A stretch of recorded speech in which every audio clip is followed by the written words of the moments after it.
Innal hamdalillah nahmaduhu wa nasta'inuhu wa nastaghfiruh wa na'udzu billahi min shururi anfusina wa min sayyiati a'malina may yahdihillahu fala mudilla lahu wa may yudlilhu fala hadiya lahu ashhadu an la ilaha illallah wahdahu la syarika lahu wa ashhadu anna muhammadan abduhu wa rasuluhu la nabiyya wa la rasula ba'dah fa inna asdaqal hadits kitabullah wa khairul hadi hadi Muhammadin sallallahu alaihi wasallam wa syarrul umur muhdatsatuha fa inna kulla muhdatsatin bid'ah wa kulla bid'atin dalalah wa kulla dalalatin finnar.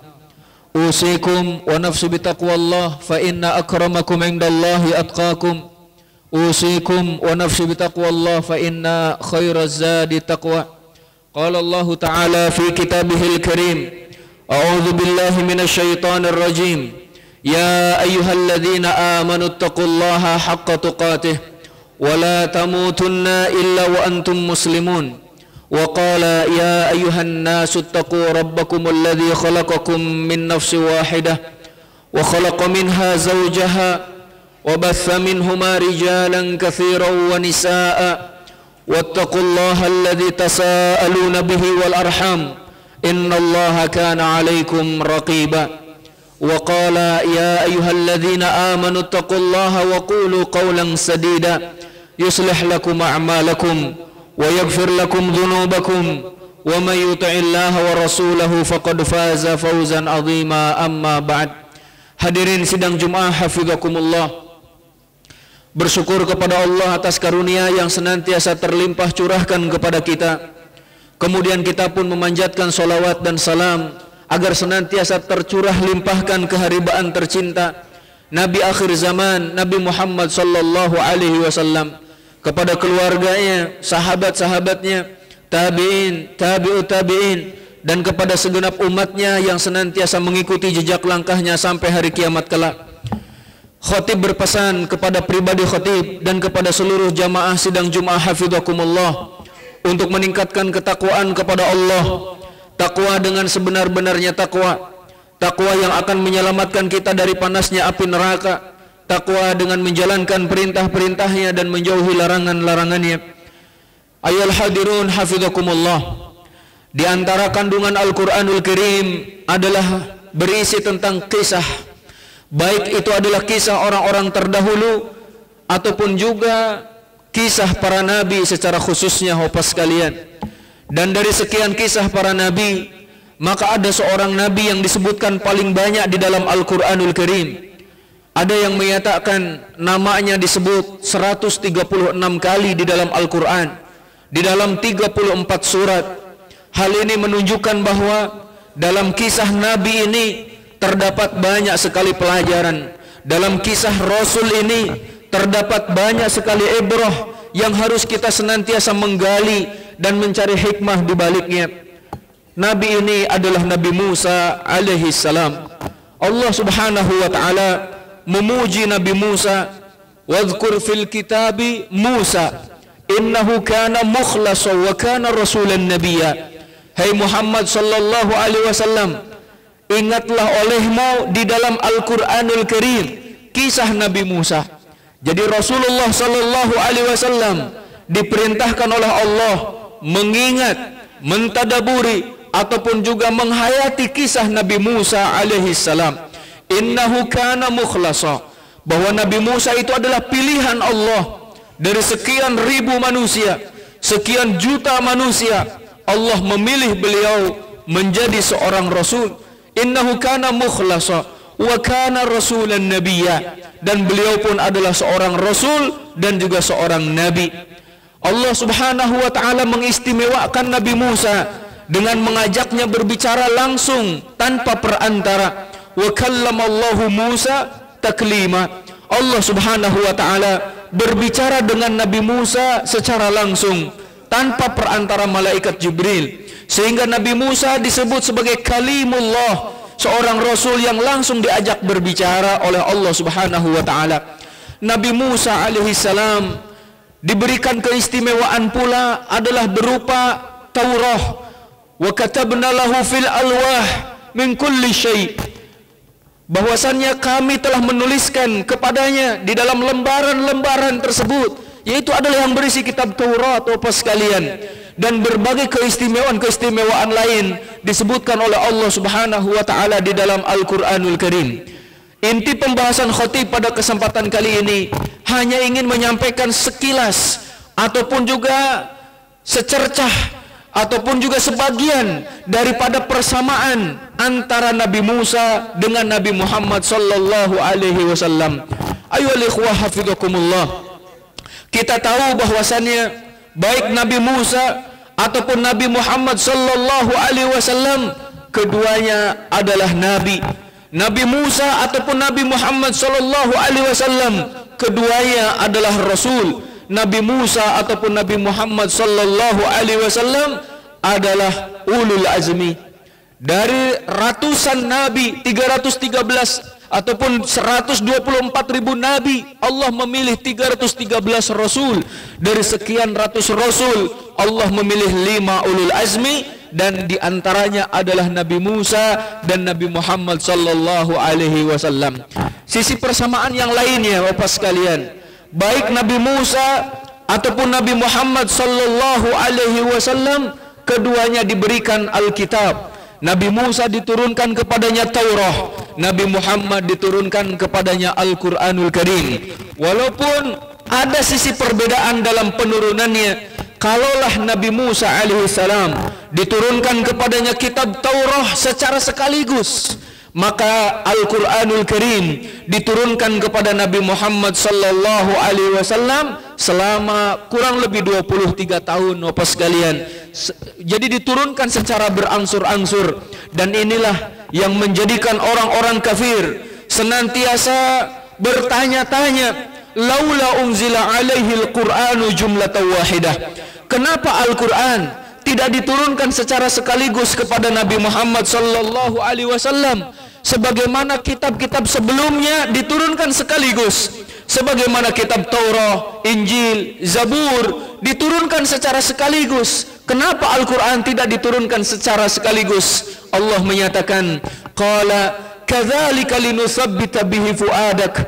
Begitulah kami menurunkannya secara berangsur-angsur, linutsabbita bihi fuadak, agar hatimu menjadi teguh, agar pendirianmu menjadi kokoh, agar engkau senantiasa istiqamah. Bapak sekalian yang dimuliakan Allah Subhanahu wa taala, persamaan yang selanjutnya antara Nabi Musa dengan Nabi Muhammad sallallahu alaihi wasallam adalah keduanya, Bapak sekalian, berhijrah. Nabi Musa alaihi salam ketika beliau tidak sengaja membunuh seorang dari kalangan Qibti, yang kemudian setelah berlalu beberapa lamanya ada 2 orang yang berselisih lagi, dan seorang dari kabilahnya meminta tolong. Hampir saja Nabi Musa pun memukul orang yang meminta tolongnya. Maka kemudian dia menyatakan, apakah engkau akan membunuhku sebagaimana engkau telah membunuh orang yang kemarin itu? Maka tersebarlah berita di kalangan masyarakat bahwa pembunuh seorang Qibti tersebut adalah Nabi Musa, dan sampai berita ini kepada Fir'aun, Bapak sekalian, sehingga mereka membuat makar, mereka membuat tipu muslihat ataupun berencana ingin menangkap Nabi Musa alaihi salam. Sebelum penangkapan Nabi Musa, datanglah seseorang dari ujung kota, Bapak sekalian, kepada Nabi Musa, wahai Musa, keluarlah engkau dari Mesir, karena sesungguhnya para pemuka-pemuka kaum akan menangkapmu untuk membunuhmu. Maka Nabi Musa pun keluar dari Mesir menuju Madian, Bapak sekalian. Nabi Musa hijrah dari Mesir menuju Madian, dan di pertengahan jalan bertemu dengan 2 orang wanita yang sedang menggembalakan hewan ternaknya. Dan kemudian singkat cerita, Bapak sekalian, beliau dinikahkan dengan salah satu dari perempuan tersebut dan tetap tinggal selama kurang lebih 10 tahun di Madian. Setelah 10 tahun tersebut, maka Nabi Musa alaihissalam kembali ke Mesir untuk berdakwah kepada Fir'aun, mengajaknya agar kembali kepada Allah, mengajaknya agar hanya menyembah dan memurnikan ketaatan kepada Allah Subhanahu wa taala. Begitupun dengan Nabi Muhammad sallallahu alaihi wasallam. Beliau berhijrah dari Mekah ke Madinah, dalam keadaan takut, Bapak sekalian. Nabi Musa keluar dari Mesir menuju Madian dalam keadaan takut, dikejar-kejar ataupun akan ditangkap. Maka Nabi Muhammad sallallahu alaihi wasallam pun keluar dari Mekah menuju Madinah dalam keadaan takut, bahkan dikejar-kejar, sehingga Nabi Muhammad dan Abu Bakar As-Siddiq, mereka berdua bersembunyi di Gua Thur, Bapak sekalian. Alikhwa hafidhakumullah. Dan kemudian setelah kurang lebihnya 8 tahun, Bapak sekalian, di Madinah, maka Rasulullah SAW kembali ke Mekah untuk Fathu Mekah. Ayuhal ikhwah hafidhakumullah. Maka ini adalah sisi persamaannya, baik Nabi Musa ataupun Nabi Muhammad sallallahu alaihi wasallam sama-sama berhijrah. Karena itu disampaikan pula bahwa rata-rata para nabi yang diutus, mereka pun berhijrah di jalan Allah Subhanahu wa taala. Kemudian yang selanjutnya, Bapak sekalian yang dimuliakan Allah Subhanahu wa taala, baik Nabi Musa ataupun Nabi Muhammad sallallahu alaihi wasallam memiliki musuh. Dan di antara musuhnya Nabi Musa adalah orang-orang munafik.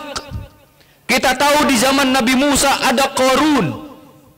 Qarun masih dari kerabat Nabi Musa, namun ternyata dia menyelisihi ajaran Nabi Musa, tidak mau menerima ajakannya, tidak mau beriman kepadanya, bahkan berlaku sombong dengan kekayaannya.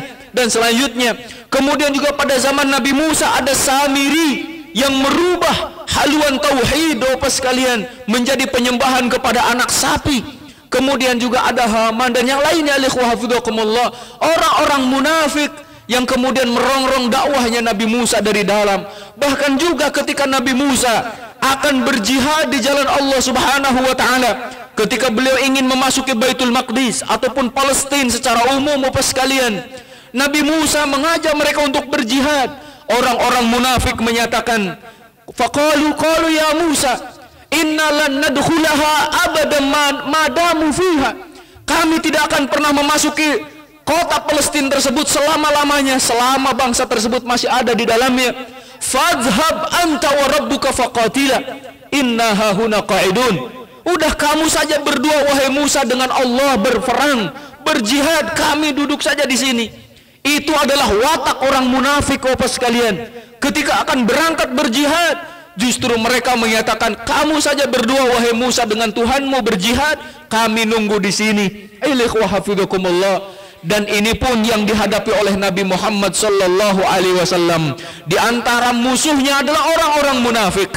Terkenal Abdullah bin Ubay bin Salul, Bapak sekalian. Bahkan ketika akan perang Badar, jumlah kaum muslimin berkurang, Bapak sekalian, karena ada sepertiganya yang kembali ke Madinah dipimpin oleh Abdullah bin Ubay bin Salul dengan beralasan, kami tidak tahu kalau ternyata ini mau mengadakan peperangan. Padahal di awal sudah diberitahu, Bapak sekalian, kita akan berjihad. Namun ternyata alikhwah hafidhakumullah, mereka beralasan ya perang Badar dan selanjutnya juga alikhwah hafidhakumullah. Jadi Bapak sekalian yang dimuliakan Allah Subhanahu wa taala, itu adalah di antara musuhnya Nabi Muhammad SAW dan Nabi Musa adalah orang-orang munafik. Namun ternyata hadir dari kalangan sahabat radhiyallahu anhum, yang mana beliau menyatakan, wahai Muhammad sallallahu alaihi wasallam, wahai Rasulullah, kami tidak akan pernah mengatakan apa yang dikatakan oleh kaum Nabi Musa kepada Nabi Musa, pergilah engkau dengan Tuhanmu berjihad, kami akan duduk-duduk di sini, tapi kami akan mengatakan kepadamu, ya Rasulullah, berjihadlah di jalan Allah, sesungguhnya kami akan menyertaimu. Masya Allah. Alikhwah hafidhakumullah. Kemudian yang selanjutnya, Bapak sekalian, kita tahu bahwa pada zaman Nabi Musa alaihissalam, beliau juga menghadapi seorang raja yang sangat diktator ataupun yang sangat zalim. Beliau terkenal dengan Fir'aun. Alikhwah hafidhakumullah. Dan ternyata Nabi Muhammad sallallahu alaihi wasallam pun menghadapi Fir'aun dengan nama yang lain, Bapak sekalian. Ketika Abu Jahal terbunuh dalam perang Uhud, dalam perang Badar, Bapak sekalian, maka Rasulullah sallallahu alaihi wasallam menyatakan, sesungguhnya laki-laki ini adalah Fir'aunnya umat ini. Maka Rasulullah SAW dalam dakwahnya sama menghadapi Fir'aun, namun berbeda nama. Kemudian bedanya antara Fir'aun Nabi Musa dengan Fir'aunnya Nabi Muhammad SAW, ketika Fir'aun akan tenggelam, dia mengakui ketuhanan Allah, Bapak sekalian. Dia mengakui bahwa Allah adalah Rabbnya Nabi Musa dan Harun. Akan tetapi kemudian tidak diterima taubatnya karena sedang sakaratul maut. Kemudian perbedaannya dengan Abu Jahal, ketika Abu Jahal sudah terbaring, Bapak sekalian, sudah jatuh, kemudian hampir dibunuh, dia malah mencela para sahabat radhiyallahu anhum. Sehingga keduanya memiliki watak yang sama, adalah keras permusuhannya terhadap Islam. Barakallahu li wa lakum wa nafa'ani wa iyyakum bima fihi minal ayat wa dzikril hakim wa taqabbala minni wa minkum tilawatahu innahu huwal ghafurur rahim. Alhamdulillah ala ihsanih wa syukru lahu ala taufiqihi wa imtinanih. Wassalatu wassalamu ala da'i ila ridwanih Muhammad ibn Abdullah sallallahu alaihi wasallam wa ala alihi wa sahbihi wa man walah wa man tabi'ahum bi ihsan ila yaumil qiyamah wa ba'd. Hadirin sidang Jumat hafizakumullah. Khatib ingin menyampaikan sedikit sebagai pelengkap ataupun tambahan dari khutbah yang pertama, bahwasannya Nabi Muhammad sallallahu alaihi wasallam ketika dicela, dicemooh, bahkan dilempari batu oleh kaumnya, Nabi Muhammad sallallahu alaihi wasallam selalu mengenang Nabi Musa. Rahimallahu Musa, laqad udhiya aktsara min hadza fasabar. Semoga Allah merahmati saudaraku Musa, karena sesungguhnya dia telah diuji oleh Allah lebih berat daripada ini, namun dia tetap bersabar. Maka di antara cara yang menjadikan kita bersabar di atas jalan Allah, istiqamah di atas siratal mustaqim, adalah membaca sirah ataupun perjalanan hidup orang-orang soleh terdahulu, dan pemuka orang soleh adalah para nabi dan para rasul. Selanjutnya juga Bapak sekalian yang dimuliakan oleh Allah Subhanahu wa taala, bahwa Nabi Musa diberikan mukjizat oleh Allah yang banyak. Disebutkan ada 9 mukjizat Nabi Musa, sedangkan Nabi Muhammad sallallahu alaihi wasallam diberikan kepadanya mukjizat yang begitu banyak. Bahkan di dalam kitab Mu'jizatur Rasul karya Syekh Mustafa Sibai, beliau menyebutkan di dalam kitab tersebut mukjizat Rasulullah sallallahu alaihi wasallam ada 1000 Bapak sekalian, dan di halaman yang terakhir beliau menyebutkan mukjizat beliau, mukjizat Rasulullah SAW yang ke-1000. Ini menunjukkan bahwa Rasulullah sallallahu alaihi wasallam adalah seorang rasul yang paling utama, seorang rasul yang paling istimewa. Kalaulah Nabi Musa diajak berbicara oleh Allah, maka Nabi Muhammad sallallahu alaihi wasallam pun diajak berbicara oleh Allah Subhanahu wa taala ketika Isra dan Mi'raj. Nabi Musa memiliki umat yang begitu banyak Bapak sekalian. Ada yang menyatakan ketika Nabi Musa dikejar oleh Fir'aun bersama para pengikutnya, bersama tukang sihir yang telah beriman kepada Nabi Musa, kemudian mereka berhadapan dengan lautan, sedangkan di belakangnya ada Fir'aun. Mereka menyatakan innala mudrakun, sesungguhnya kita akan tersusul wahai Musa. Nabi Musa menyatakan kalla inna ma'iya rabbi sayahdin, sekali-kali tidak, sesungguhnya Tuhanku bersamaku dan dia yang akan memberikan hidayah kepadaku.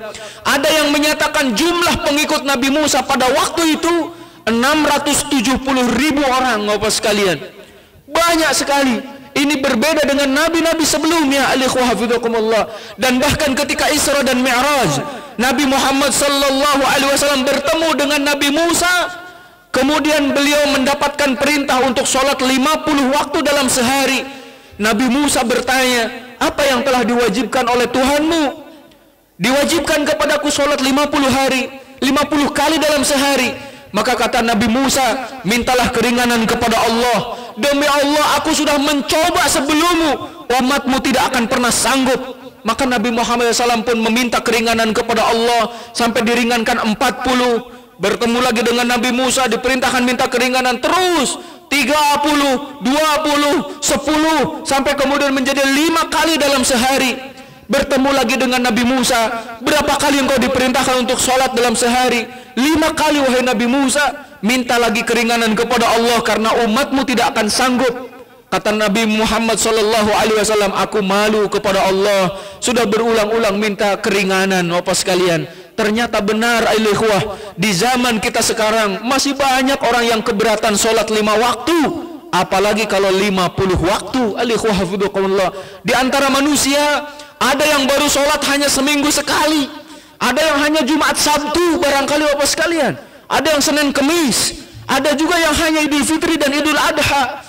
Mana kualitas ataupun juga identitas muslimmu ikhwah hafizakumullah? Dan juga ketika Rasulullah SAW berpamitan kepada Nabi Musa, dan karena sudah selesai Bapak sekalian, Nabi Musa menangis. Ketika ditanyakan apa yang menyebabkan engkau menangis wahai Musa, beliau menyatakan, seorang anak muda diutus setelahku, umatnya lebih banyak daripada umatku.